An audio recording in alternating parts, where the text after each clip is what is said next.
Good morning everyone. আজকে আমি fourth semester general student যারা আছো তোমাদের ডাউন সিনড্রোমের উপর একটা ক্লাস নিচ্ছি। আশা রাখি সবাই ভালো আছো, বাড়িতে আছো, সুস্থ আছো, ঘরে আছো। যেহেতু আমরা কলেজে যেতে পারছি না, অনলাইনে আমরা ক্লাস করছি। আমার চেহারা দেখতে পারবে না, জাস্ট ডেসক্রিপশনটা দেখবে, মনোযোগ দিয়ে শুনবে এবং কোনো প্রশ্ন থাকলে আমাকে আমার ফোন নাম্বারে জিজ্ঞেস করতে পারো। ডাউন সিনড্রোম বিজ্ঞানী স্যাঙ্গুইন 1844 খ্রিস্টাব্দে সর্বপ্রথম এই অস্বাভাবিকতার কথা উল্লেখ করেন। পরে অ্যালিস ডাউন 1866 খ্রিস্টাব্দে এটার নামকরণ করেন এবং সে অনুযায়ী এই সিনড্রোমকে বলা হয় ডাউন সিনড্রোম। পরবর্তীকালে আরও অনেক বিজ্ঞানী যেমন লেজনি এবং তার সঙ্গের সহকর্মীবৃন্দরা 1859 খ্রিস্টাব্দে বলেন যে মানুষের ক্যারিওটাইপের জি গ্রুপের মধ্যে যে ক্রোমোজোমগুলো আছে, জি গ্রুপে দুটো ক্রোমোজোম জোড়া থাকে, 21 নম্বর এবং 22 নম্বর জোড়া ক্রোমোজোম। এই 21 এবং 22 নম্বর জোড়া ক্রোমোজোমের মধ্যে 21 নম্বর জোড়া ক্রোমোজোম যেটা, সেখানে দুটোর পরিবর্তে 3টা ক্রোমোজোম চলে আসে। এই কারণে আমাদের ক্ষেত্রে, মানুষের ক্ষেত্রে ডাউন সিনড্রোমের ঘটনাটা ঘটে। তোমরা ছবিটাতে দেখো যে ক্রোমোজোমের যে গ্রুপ বড় থেকে ছোট পর্যন্ত আমরা জানি 23 জোড়া বা 46টা ক্রোমোজোম থাকে। এর মধ্যে সবচেয়ে বড় প্রথম, দ্বিতীয় এবং তৃতীয় জোড়াকে বলা হয় এক গ্রুপ, চতুর্থ এবং পঞ্চম জোড়াকে বলা হয় বি গ্রুপ, ষষ্ঠ থেকে দ্বাদশ পর্যন্ত তাকে বলা হয় সি গ্রুপ, ত্রয়োদশ থেকে পঞ্চদশ পর্যন্ত ডি গ্রুপ, ষোড়দশ থেকে অষ্টাদশ পর্যন্ত ই গ্রুপ, তারপরে 19-20 জোড়া এফ গ্রুপ, 21-22 জোড়া জি গ্রুপ, আর এরপরে হলো এক্স ক্রোমোজোম বা সেক্স ক্রোমোজোম। এটা ফিমেলের ক্ষেত্রে দেখানো হয়েছে, দুটোই এক্স ক্রোমোজোম। তো 21 নম্বর জোড়া ক্রোমোজোম যেখানে দুটো থাকার কথা, সেই জায়গাতে এখানে 3টে আছে। এটাকে বলা হয় ট্রাইজোমি। 3টা যখন ক্রোমোজোম একসঙ্গে থাকে তখন সেটাকে বলা হয় ট্রাইজোমি, এবং ট্রাইজোমির জন্যই এই ডাউন সিনড্রোমের ঘটনা ঘটে। বেশিরভাগ ক্ষেত্রে নিয়ার অ্যাবাউট 94% কেস হলো এই ট্রাইজোমের জন্য, বা 21 নম্বর জোড়া ক্রোমোজোমে আরেকটা এক্সট্রা ক্রোমোজোম চলে আসার জন্য ঘটে। নেক্সট, এই ডাউন সিনড্রোমের বিভিন্ন লক্ষণ আছে বা বৈশিষ্ট্য আছে। সেগুলো কি কি? বহিরাকৃতিগত, আমরা আলোচনার সুবিধার্থে এটা নোট ফর্মে কিন্তু দেওয়া। বহিরাকৃতিগত লক্ষণ আমি দেখি, উচ্চতা কমে যায়, দৈহিক উচ্চতাটা কমে যায়, মুখমণ্ডল গোলাকার হয়, দেখতে অনেকটা মঙ্গোলিয়ান টাইপ লাগে, নাক চ্যাপ্টা থাকে, চওড়া থাকে, চোখ তির্যকভাবে অবস্থান করে, এরপরে চক্ষু পল্লবের মধ্যে ঊর্ধ্ব চক্ষু পল্লব যেটা, সেখানে এপিক্যান্থিক ভাঁজ দেখা যায়। টার্মটা মনে রাখবে, এপিক্যান্থিক ফোল্ডস বা এপিক্যান্থিক ভাঁজ দেখা যায় উপরের চক্ষু পল্লবের মধ্যে। আর কি হয়, চোখের যে কালো অংশটা সেটা একটু ফ্যাকাশে থাকে, মুখ সবসময় খোলা থাকে, ফলে জিহ্বা মুখ থেকে সবসময় জিহ্বা বেরিয়ে থাকে। বহিকর্ণ যেটা, বহিকর্ণ বা কর্ণচ্ছত্র যাকে বলি আমরা, সেটা অপেক্ষাকৃত ছোট হয়, কপালটা কুঁচকানো থাকে, ত্বক শুষ্ক থাকে, দেহে চুলের সংখ্যা বা চুলের পরিমাণ কমে যায়, করতলে অনুপ্রস্থ রেখা থাকে, হাতের তালুতে অনুপ্রস্থ রেখা থাকে, যাকে বলা হয় সিমিয়ান ফোল্ড। খুব ইম্পর্টেন্ট টার্ম, সিমিয়ান ফোল্ড আমরা হাতের মধ্যে থাকে। আমি দেখিয়ে দিচ্ছি একটু পরে ছবি। আর কি হয়, পঞ্চম অঙ্গুলের মধ্যবর্তী অঙ্গুলি নলক থাকে না। দ্যাট মিনস 5 নম্বর আঙ্গুল যেটা থাকে, সবচেয়ে ছোট আঙ্গুল যেটা থাকে, সেটার মধ্যে আমরা দেখি যে কয়টা থাকে, 3টা অংশ থাকে। দেখা যায় 2টো অংশ থাকে, একটা অংশ থাকে না।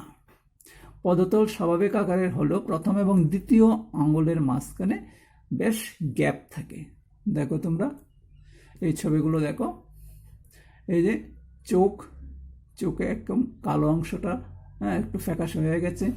এখানে এটা হলো এপিক্যান্থিক ভাঁজ। এখানে দেখো প্রথম এবং দ্বিতীয় আঙ্গুলের মাঝখানে গ্যাপ। এখানে ত্বক শুষ্ক হয়ে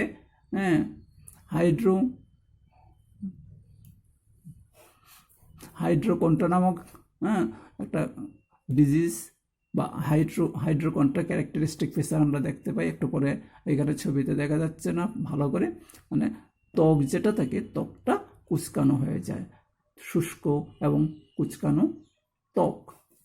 এর লাস্টের ছবিটাতে দেখো জিভ বেরিয়ে আছে, ঠিক আছে, মুখ সবসময় খোলা থাকে এবং জিভটা বেরিয়ে থাকে। এটাতে দেখো এখানে দেখানো হয়েছে নর্মাল এবং সিমিয়ান হাতের তালুর গঠন। এটা সিমিয়ান ক্ষেত্রে কি হয় দেখো, এই একটা রেখা দেখা যাচ্ছে, কিন্তু এখানে নর্মালে এরকম দুটো রেখা থাকে, কিন্তু এখানে একটা রেখা দেখা যাচ্ছে, এটাকে বলা হয় সিমিয়ান ফোল্ড। এই যে আঙ্গুল, প্রথম এবং দ্বিতীয় আঙ্গুলের মাঝখানে দেখো কত বড় গ্যাপ, এখানেও তাই, দ্বিতীয় আঙ্গুলের মাঝখানে গ্যাপ, এবং এখানে দেখো এই রেখার সঙ্গে এই রেখা মিলে গেছে, অর্থাৎ মেইন রেখা হলো এইটা, কিন্তু আমাদের হাতের নর্মাল যারা আমরা, আমাদের হাতের এই রেখাটা দেখে নেবে, তাহলে বুঝতে পারবে যে ডিফারেন্সটা কি। এখানেও সেম জিনিসই দেখানো হয়েছে ছবি। হাতটা বেটে হয়ে যায়, এটা ক্যারেক্টারটা এখানে উল্লেখ নেই, হাত বেটে হয়ে যায়, ডেন্টাল প্রবলেম থাকে, দাঁতের অ্যারেঞ্জমেন্ট ঠিক থাকে না, উল্টাপাল্টা থাকে, ছোট বড় এরকম থাকে, আর হার্ট ডিফেক্টস থাকে। পরে আসছে আমরা দেখে নাও ছবিটা, হার্টের ডিফেক্টস থাকে। নেক্সট, আভ্যন্তরীণ এবং মানসিক কি কি আমরা লক্ষণ দেখতে পাই। কোষের আকার সাধারণ কোষের চাইতে একটু পরিবর্তিত হয়ে যায়, পেশিগুলি শিথিল হয়ে পড়ে, যাকে হাইপোটোনিয়া বলে, আমরা একটু আগে যে ছবিটা দেখলাম, ফোল্ডিং, ত্বকের মধ্যে যে ফোল্ডিংটা আমরা একটু আগে দেখালাম, এই যে এটাকে বলা হয় হাইপোটোনিয়া। দেখো হাইপোটোনিয়া, হৃদযন্ত্রের জন্মগত গন্ডগোল থাকে, বিএমআর কম হয়, বেসাল মেটাবলিক রেটটা কমে যায়, পিটুইটারি এবং থাইরয়েড গ্রন্থির গন্ডগোল থাকে, রক্তে ক্যালসিয়ামের পরিমাণ খুব কমে যায়, ফলে হাড়গুলো খুব নরম থাকে। শ্বেতকণিকার মধ্যে যেন গ্রানুলোসাইটস, দানাদার শ্বেতরক্তকণিকা যেগুলো, সেগুলোর নিউক্লিয়াসের বিভাজন আমরা দেখতে পাই না। জন্মের পর বৃদ্ধির হার অনেকটা কমে যায়। আইকিউ বা ইন্টেলিজেন্ট কোশেন্ট বা বুদ্ধিবৃত্তির বিকাশ যেটা, সেটা খুব কম হয় এবং সেটা সাধারণত 50-এর নিচে থাকে। রোগ প্রতিরোধ ক্ষমতা কম থাকে। 50% রোগী বধির হয় সাধারণত। বেশিরভাগই লিখতে বা পড়তে পারে না। শিশুকাল থেকে ভালোভাবে শিক্ষা প্রাপ্ত হলেও তাদের দক্ষতা এবং কর্মক্ষমতা স্বাভাবিক থাকে না বা স্বাভাবিকের চাইতে অনেক কম হয়। পুরুষদের শুক্রাশয় প্রায় অপরিণত থাকে এবং পেনিস অত্যন্ত ছোট হয়, স্ত্রীদের যোনির ছোট হয়। এই গেল বিভিন্ন লক্ষণগুলো। নেক্সট আসছে আমরা জনসংখ্যায় ডাউন সিনড্রোমের অনুপাত, খুব ইম্পর্টেন্ট, যে এই ডাউন সিনড্রোমটা যে মানুষের ক্ষেত্রে কখন হয়, কত বছর বয়সে, মাদের কত বছর বয়সে ডাউন সিনড্রোমের শিশু আক্রান্ত হওয়ার সম্ভাবনা বেশি থাকে। সাধারণ জনসংখ্যায় ডাউন সিনড্রোমের সংখ্যা খুব একটা কম নয়, মাতার বয়সের উপর সেটা নির্ভর করে। এবং পেনরোজ স্মিথ 1966 খ্রিস্টাব্দে তারা বলেছেন যে 18 থেকে 20 বছর যদি মাতার বয়স হয়, অর্থাৎ যে মা সন্তান প্রসব করবেন সেই মায়ের বয়স যদি 18 থেকে 20 বছর হয়, তাহলে প্রতি 3000 শিশুতে একটা শিশু এই রোগে আক্রান্ত হবে। 40 বছরের বয়সের মাতা যদি হন, তাহলে প্রতি 46টা সন্তানের মধ্যে একটা সন্তান এই রোগে আক্রান্ত হবে। আর 46 বছরের মাতার বয়স যদি 46 বছর হয়, তাহলে প্রতি 40টা সন্তানের মধ্যে একটা সন্তান এই রোগে আক্রান্ত হয়। ভারতবর্ষে এই রোগের গড় সংখ্যা, গড়ে যদি আমরা হিসাব করি তাহলে দেখা যায় 3433 জনের মধ্যে একজন বাচ্চা এই রোগে আক্রান্ত থাকে। এবং কেরলে এই রোগের প্রাদুর্ভাব নিয়ার অ্যাবাউট মোর দ্যান 50%, প্রায় 51% থাকে। এবার আসে আমরা ডাউন সিনড্রোমের কারণটা কি কারণে ডাউন সিনড্রোম হয়। এক নম্বর কারণ হলো 21 নম্বর জোড়া ক্রোমোজোমের ট্রাইজোমি, যেটা আমি শুরুতেই বলেছিলাম, এবং এটা হলো 94.4% ক্ষেত্রে ডাউন সিনড্রোমের প্রধান কারণ হলো 21 নম্বর জোড়া ক্রোমোজোমের ট্রাইজোমি। সেখানে কি হয়, সেখানে আমার নর্মালি দুটো ক্রোমোজোম থাকার পরিবর্তে 3টা ক্রোমোজোম চলে আসে।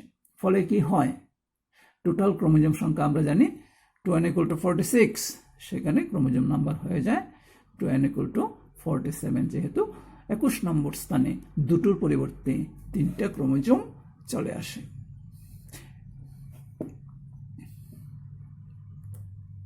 এই দেখো ছবিটা, এখানে দেখো 47 নাম্বার অফ ক্রোমোজোম হয়েছে। আমি এখানে দেখিয়েছি হাত থেকে যদি একটা সেল নিই, সেলের ভিতরে যে ক্রোমোজোমগুলো আছে, ক্রোমোজোমের যদি আমি ক্যারিওটাইপ করি, ক্যারিওটাইপ মানে ক্রোমোজোমগুলো কিন্তু ন্যাচারালি সেলের ভিতরে এইভাবে থাকে না, এলোমেলোভাবে থাকে। এই এলোমেলোভাবে থাকা যে ক্রোমোজোম, সেগুলোকে যদি বড় থেকে ছোট পর্যন্ত নির্দিষ্ট নিয়মে তাদেরকে সাজিয়ে নিই, তাহলে যে সজ্জারিতে পাবো সেটাকে বলা হবে ক্যারিওটাইপ। এবং সেই ক্যারিওটাইপের মধ্যে দেখো যে 21 নম্বর পজিশনে থাকা যে ক্রোমোজোম, এখানে 3টা আছে। এটা হলো 21 নম্বর ক্রোমোজোমের ট্রাইজোমি। নেক্সট, 21 নম্বর এবং 15 নম্বর ক্রোমোজোম দুটির ট্রান্সলোকেশন মানে অবস্থানের পরিবর্তন, এক জায়গা থেকে অন্য জায়গাতে চলে যাওয়া। অর্থাৎ 21 নম্বর পজিশনে যে ক্রোমোজোম থাকে, এই 21 নম্বর পজিশনে থাকা ক্রোমোজোম দুটোর পরিবর্তে 3টা কিভাবে আসে? By the process of translocation. ট্রান্সলোকেশনের মাধ্যমে দেখা যায় কি 15 নম্বর জোড়া ক্রোমোজোম যেটা আছে, সেই 15 নম্বর জোড়া ক্রোমোজোমের মধ্যে 2টা ক্রোমোজোম আছে, এর বড় বাহুর একটা ছোট অংশ, এই 15 নম্বর পজিশনে থাকা ক্রোমোজোমের বড় বাহুর একটা ছোট অংশ দেখা যায় 21 নম্বর জোড়া ক্রোমোজোমের সঙ্গে চলে আসে। ফলে ওই জায়গাতে দুটোর পরিবর্তে 3টা ক্রোমোজোম চলে আসে। এটাকে বলা হয় 21 নম্বর এবং 15 নম্বর ক্রোমোজোম দুটির ট্রান্সলোকেশন। ছবিটা দেখো একটু, এখানে দেখো এই ক্রোমোজোমগুলোর মধ্যে 15 নম্বর জোড়া ক্রোমোজোম, কোনো কোনো ক্ষেত্রে দেখা যায় সেটা 14 নম্বর জোড়া ক্রোমোজোমেও হয়, 14 অথবা 15 নম্বর। যাই হোক, এখানে আমি ছবিটা হলো 14 নম্বর, অ্যাকচুয়ালি 14 না, এটা আমরা যেটা ডেসক্রিপশন বলছি সেটা হলো 15 নম্বর। 14 নম্বর জোড়া ক্রোমোজোম যেটা আছে সেখান থেকেও পাওয়া গেছে। ফলে আমরা যেহেতু 15 নম্বর বলেছি, 15 নম্বর দিয়ে তুমি ঘটনাটা দেখো।